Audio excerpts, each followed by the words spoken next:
नमस्कार मित्रों, वीडियो में तमारू स्वागत है। जय श्री राम बोलना पड़ेगा, नहीं तो भारत छोड़ना पड़ेगा। आना विषय बात करवाना छे मित्रों।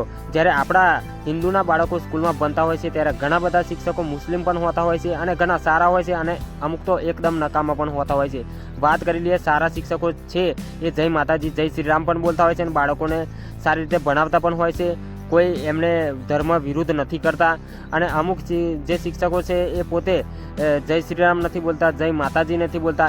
એ ના બોલે તો ઠીક વસ્તુ, પણ બાળકોને પણ એવું બોલી રહ્યા છે કે ઘરે જઈને તમારે જય શ્રી રામ જય માતાજી બોલવાનું, અહીંયા કશું બોલવાનું નથી, આવું પણ કરી રહ્યા છે મિત્રો। તો આવા મુસ્લિમ શિક્ષકો વિશે તમે શું કહેવા માંગો છો મિત્રો? કારણ કે હિન્દુના બાળકો ભણી રહ્યા હોય છે ત્યાં જય માતાજી અને જય શ્રી રામ તો બોલવું આવશ્યક છે, ખરેખર બોલવું જ જોઈએ અને આ બોલવા નથી દેતા। તો એવા શિક્ષકો માટે તમે શું કહેવા માંગો છો તો કમેન્ટમાં જરૂરથી આપણે જય શ્રી રામ લખી દેજો અને વિડીયોને શેર કરી દેજો।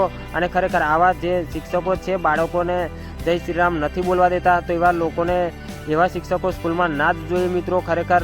અને જે અમુક જે સારા શિક્ષકો છે મુસ્લિમ શિક્ષકો એ જય શ્રી રામ બોલતા હોય છે, કોઈ ધર્મોના વિરોધ નથી હોતા, એમના માટે આ વિડીયો નથી મિત્રો। પણ જે લોકો વિરોધ કરે છે અને જે જય શ્રી રામ બોલવા નથી દેતા બાળકોને, એમના માટે વિડીયો છે। તો ચેનલને સબસ્ક્રાઈબ કરી નાખો, આ વિડીયોને તમામ ગ્રુપમાં શેર કરી દેજો અને કમેન્ટમાં જય શ્રી રામ લખી દેજો। તો મળું છું આવા બીજા વિડીયો સાથે, ત્યાં સુધી હું રજા લઉં છું। જય હિન્દ, જય ભારત।